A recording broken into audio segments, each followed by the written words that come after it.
glamour, fama, aplausos y tragedias inexplicables. Detrás de las pantallas plateadas del cine mexicano, algunas de las mujeres más hermosas y talentosas vivieron destinos marcados por muertes misteriosas, accidentes devastadores y finales que congelaron al país entero. Suicidios que jamás fueron aceptados por las familias, accidentes aéreos fatales, overdoses de barbitúricos, enfermedades fulminantes. Hoy vas a descubrir de qué realmente murieron 12 estrellas del cine de oro mexicano, cuyas muertes generaron polémicas, teorías de conspiración y dejaron un vacío eterno en la época dorada. Bienvenidos a Historias y Biografías del Cine. Antes de comenzar, cuéntame en los comentarios, ¿desde qué ciudad o país nos estás viendo? Escríbelo aquí abajo para saber hasta dónde llega el amor por estas leyendas inmortales. Y si te gustan estos contenidos, suscríbete al canal, activa la campanita y comparte este video. Vamos a comenzar esta jornada por las tragedias que nadie olvidó.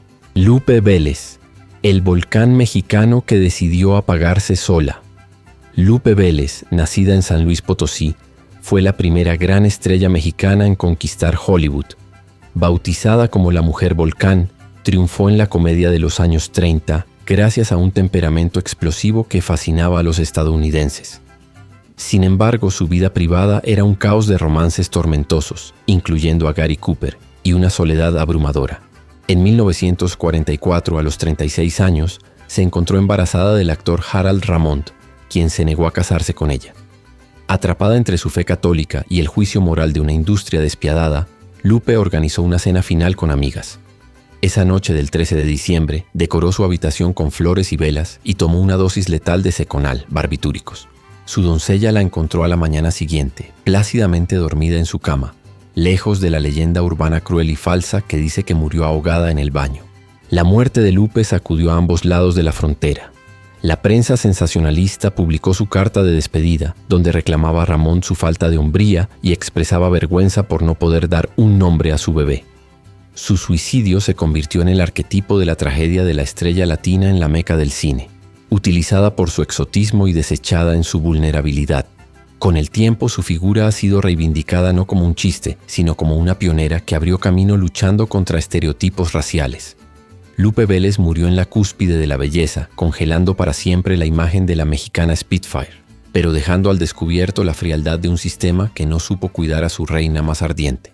Miroslava Stern, la muñeca triste que murió abrazada a un recuerdo. Miroslava Stern, refugiada checa que México adoptó como propia, poseía una belleza gélida y perfecta que escondía una psique fracturada por los horrores de la guerra y una inseguridad crónica. Aunque brilló en la época de oro junto a Pedro Infante y Cantinflas y se consagró con Luis Buñuel, Miroslava vivía atormentada por el desamor. Su obsesión por el torero español Luis Miguel Dominguín fue la estocada final.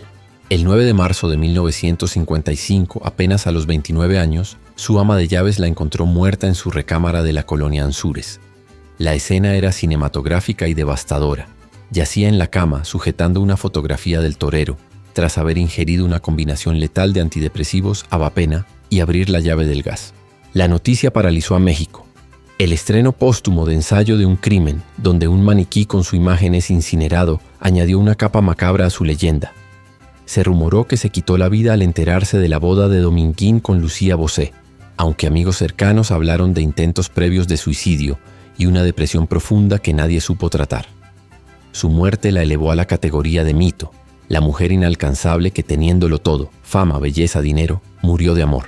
Miroslava se convirtió en el símbolo de la soledad incurable de la estrella, dejando un vacío que el cine nacional llenó con especulaciones que duran hasta hoy. Blanca Estela Pavón, la chorreada que el volcán arrebató al pueblo. Blanca Estela Pavón no era solo una actriz, era la chorreada, la novia eterna del pueblo mexicano y la compañera insustituible de Pedro Infante en la pantalla. Con un Ariel ganado a los 22 años y un futuro brillante, Blanca Estela representaba la pureza y la bondad del cine nacional. El 26 de septiembre de 1949, por la urgencia de regresar a la Ciudad de México para compromisos laborales y familiares, abordó un avión DC-3 de Mexicana de Aviación en Oaxaca.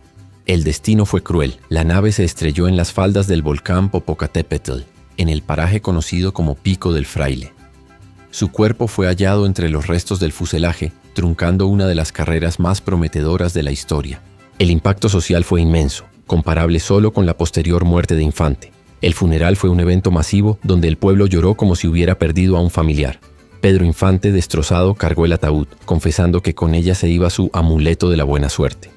La tragedia reveló la precariedad de la aviación de la época, pero sobre todo marcó el fin de la inocencia en el cine de oro.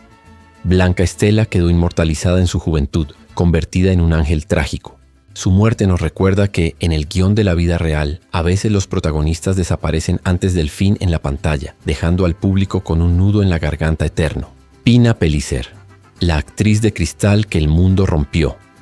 Pina Pellicer poseía una sensibilidad que rebasaba la pantalla. Su actuación en Macario y junto a Marlon Brando, en El rostro impenetrable, One-Eyed Jacks, demostró un talento sutil, lejos del melodrama habitual.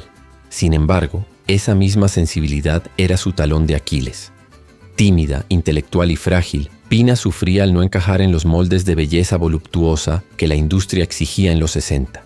A pesar de los elogios internacionales, lidiaba con una depresión severa y una sensación constante de inadecuación. El 4 de diciembre de 1964, a los 30 años, decidió terminar con su angustia. En su departamento de la colonia Roma, escribió una nota pidiendo perdón. Tomó 3 frascos de pastillas para dormir y se acostó para no despertar jamás. Su suicidio fue un golpe silencioso. A diferencia de otras divas, Pina se fue con la discreción con la que vivió. Amigos y directores lamentaron que el cine mexicano no supiera qué hacer con una actriz de su calibre, desperdiciándola en papeles menores tras su éxito en Hollywood. Se habló de soledad y desamor, pero la verdad parecía radicar en una tristeza existencial que la medicina de la época no supo diagnosticar ni tratar. Pina Pellicer dejó un legado breve pero perfecto, convirtiéndose en una figura de culto. Su partida evidenció la crueldad de una industria que suele devorar a las almas más delicadas, dejando en Macario una mirada melancólica que ahora sabemos que era real. Carla Álvarez, la villana incomprendida y su final solitario. Carla Álvarez construyó una carrera interpretando a las villanas que amábamos odiar en telenovelas como María Mercedes y La Mentira. Pero detrás de la antagonista calculadora había una mujer luchando contra demonios personales muy reales. Durante años la prensa especuló cruelmente sobre su extrema delgadez, señalando posibles trastornos alimenticios como anorexia y bulimia, además de problemas con el alcohol. El 15 de noviembre de 2013, la noticia de su muerte sorprendió a todos. Carla fue hallada sin vida en su departamento, sola, a los 41 años. Mientras comía una quesadilla, sufrió un paro respiratorio, resultado de una neumonía viral aguda que su cuerpo debilitado no pudo resistir. La confirmación de su muerte desató un debate sobre la presión estética en la televisión. Aunque la causa oficial fue la insuficiencia respiratoria, el público y los medios no pudieron ignorar el contexto de su deterioro físico visible en sus últimas apariciones. Carla murió en un aislamiento triste, contrastando con la fama que la rodeaba. Su fallecimiento sirvió como un recordatorio sombrío de que la salud mental y física de las actrices suele ser ignorada o convertida en chisme de revista hasta que es demasiado tarde. Carla Álvarez dejó un vacío en la televisión, recordada hoy no solo por su talento, sino como una víctima de las exigencias imposibles de la imagen perfecta. Lorena Rojas, la guerrera, que hizo de su lucha un escenario. Lorena Rojas fue una protagonista luminosa de telenovelas como en el cine y El cuerpo del deseo, pero su papel más difícil lo enfrentó fuera de cámaras. Diagnosticada con cáncer de mama en 2008, Lorena convirtió su enfermedad en una cruzada pública, hablando abiertamente de sus mastectomías y sus miedos, inspirando a miles de mujeres. Durante 7 años, el cáncer regresó una y otra vez, haciendo metástasis en huesos e hígado. A pesar del dolor, nunca dejó de trabajar y cumplió su sueño de ser madre adoptando a su hija Luciana. El 16 de febrero de 2015 en Miami, su cuerpo finalmente cedió, falleciendo en paz rodeada de su familia tras una batalla extenuante. La muerte de Lorena a los 44 años dolió profundamente porque el público fue testigo día a día de su valentía. No hubo escándalos en su partida, solo una inmensa admiración por una mujer que trabajó hasta el final, incluso grabando series mientras recibía quimioterapia. Su legado trascendió la actuación. Se convirtió en un símbolo de resiliencia oncológica. Sin embargo, su muerte también dejó la tristeza de una maternidad recién estrenada que quedó trunca. Lorena Rojas demostró que las verdaderas heroínas no siempre tienen finales felices, pero sí dejan lecciones de amor y dignidad que perduran más allá de la pantalla. Isela Vega, la rebelde que rompió tabúes hasta el último aliento. Isela Vega fue la definición de libertad en el cine mexicano. Fue la primera latinoamericana en posar para la revista Playboy. Desafió la censura de los años 70 con películas eróticas y políticas, y se consolidó como una actriz de carácter impresionante. Vivió a su manera, sin pedir permiso, fumando, bebiendo y amando sin ataduras. Esa intensidad, sin embargo, cobró factura. En sus últimos años, a pesar de seguir activa en series como La Casa de las Flores, su salud se vio comprometida. Diagnosticada con cáncer de pulmón apenas semanas antes de su desenlace, Isela falleció el 9 de marzo de 2021, apagándose rápido, como quien no tiene tiempo para largas agonías. Su partida fue celebrada más que llorada, como corresponde a una mujer que vivió plenamente. El gremio artístico reconoció en ella a una transgresora necesaria que abrió las puertas a la sexualidad femenina en el cine nacional. No hubo victimización en su final. Se entendió como la conclusión natural de una vida consumida con fuego. Isela Vega dejó un legado de irreverencia, demostrando que una mujer podía ser símbolo sexual, activista política y gran actriz, todo a la vez. Su muerte por cáncer cerró el ciclo de una generación bohemia y salvaje, dejándonos con la certeza de que el cine mexicano perdió a su voz más ronca y honesta. Sasha Montenegro, la vedette, que llegó a Palacio y pagó el precio. Sasha Montenegro, nacida en Italia, fue la reina indiscutible del cine de ficheras, dueña de una belleza exuberante que llenaba las taquillas en los 70. Pero su vida dio un giro de telenovela política cuando se enamoró del presidente José López Portillo. Pasó de los escenarios de cabaret a ser la primera dama de facto, y luego legítima, lo que le trajo un repudio social y conflictos legales interminables con la familia del exmandatario. Tras enviudar en 2004, se retiró de los reflectores para criar a sus hijos y defender su herencia. El 14 de febrero de 2024, un derrame cerebral severo, derivado de un cáncer de pulmón agresivo, terminó con su vida a los 78 años en Cuernavaca. Su muerte cerró un capítulo polémico de la historia entre el espectáculo y el poder en México.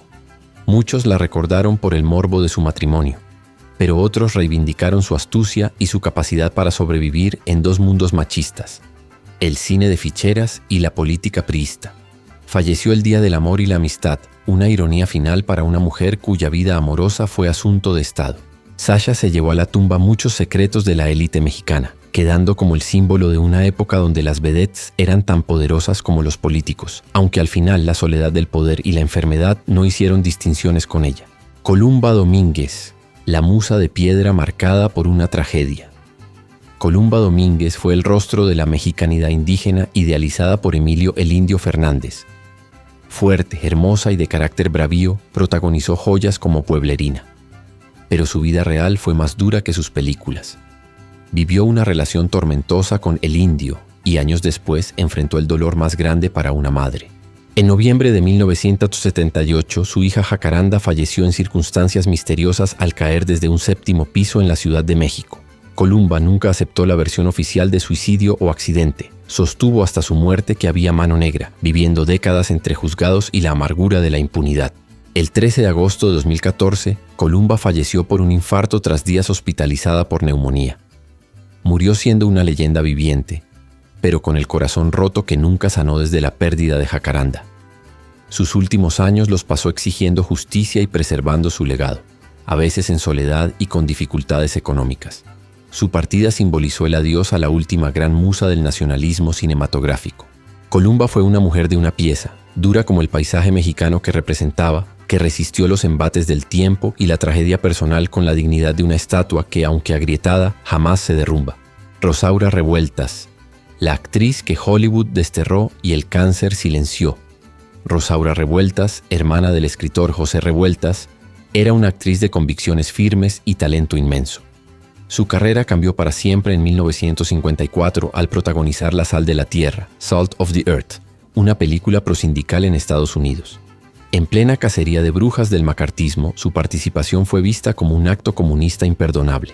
Fue arrestada durante el rodaje, deportada a México y vetada de Hollywood, entrando en una lista negra que frenó su proyección internacional.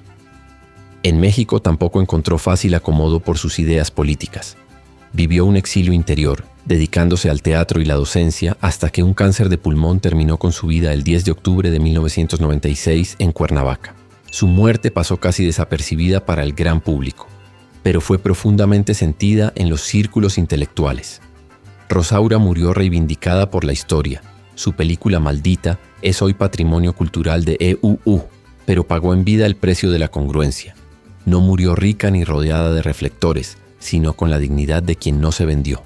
Su fallecimiento nos recuerda que a veces las carreras artísticas no las matan los vicios ni los accidentes, sino la censura política y el olvido deliberado.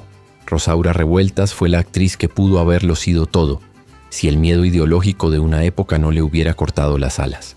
Meche Barba, la rumbera que respiró cine hasta quedar sin aire. Meche Barba, la Venus mexicana, fue un pilar del cine de rumberas, género que mezclaba el ritmo tropical con el melodrama urbano. Diferente a las cubanas, Meche representaba a la rumbera de barrio mexicana, sensual pero cercana. Formó parejas icónicas con Tintán y Resortes, bailando en decenas de películas que definieron la vida nocturna de la capital en los años 40 y 50. Sin embargo, su compañera constante fuera de la pista fue la cajetilla de cigarros. Fumadora empedernida durante toda su vida adulta, Meche desarrolló un enfisema pulmonar severo que fue minando su salud poco a poco. El 14 de enero de 2000, sus pulmones, que tanto aire necesitaron para bailar, colapsaron definitivamente.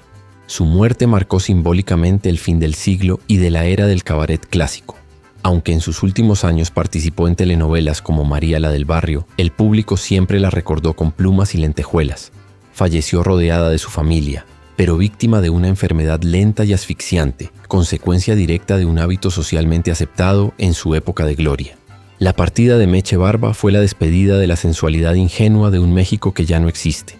La mujer que incendió la pantalla con sus movimientos terminó apagándose suavemente, cuando la música finalmente se detuvo. Sara García, la abuela de México que dejó huérfano a un país. Sara García no nació anciana, pero decidió serlo para ganarse la eternidad. Siendo joven, se extrajo piezas dentales para deformar su boca y poder interpretar papeles de mayor edad, sacrificando su vanidad por su arte. Ese compromiso la convirtió en la abuelita de México, figura central en más de 300 películas, matriarca de ídolos como Pedro Infante y Jorge Negrete. A pesar de ser la abuela de todos en la ficción, su vida personal estuvo marcada por la viudez temprana y la dolorosa muerte de su única hija, quedando sin descendencia directa. El 21 de noviembre de 1980, tras caerse en el baño de su casa días antes, su corazón de 85 años no resistió más y sufrió un infarto fatal en el centro médico. El luto fue auténticamente nacional. No murió una actriz, murió la abuela colectiva de millones de mexicanos que crecieron viéndola regañar y mimar en la pantalla. Su funeral congregó multitudes que sentían la pérdida como algo íntimo. Sara García se fue sin revelar mucho de su vida privada, incluyendo su supuesta homosexualidad manejada con absoluta discreción, prefiriendo dejar la imagen inmaculada de la anciana del chocolate y el consejo severo. Su muerte cerró definitivamente la época de oro. Con ella se fue la autoridad moral y el cariño incondicional del cine mexicano, dejándonos un poco más solos frente a la modernidad. 12 estrellas, 12 destinos trágicos, 12 historias que nos recuerdan que por detrás del glamour y las luces existían seres humanos con dolores, miedos y batallas invisibles. Miroslava con su overdose misteriosa, Lupe Vélez embarazada y desesperada, Blanca Estela en el avión fatal, Pina Pellicer sola en su departamento, Carla Álvarez y sus luchas silenciosas. Cada una dejó un legado eterno, pero también nos dejó preguntas sin respuestas. ¿Cuál de estas historias más te impactó? ¿Crees que la muerte de Miroslava fue realmente suicidio? Coméntalo aquí abajo. Si te gustó este contenido, deja tu like, suscríbete al canal y comparte con quien también ama el cine clásico mexicano. Y no olvides, activa la campanita para no perderte los próximos videos sobre los misterios y secretos de la época de oro. Hasta el próximo video y recuerda, las estrellas nunca mueren, solo cambian de cielo.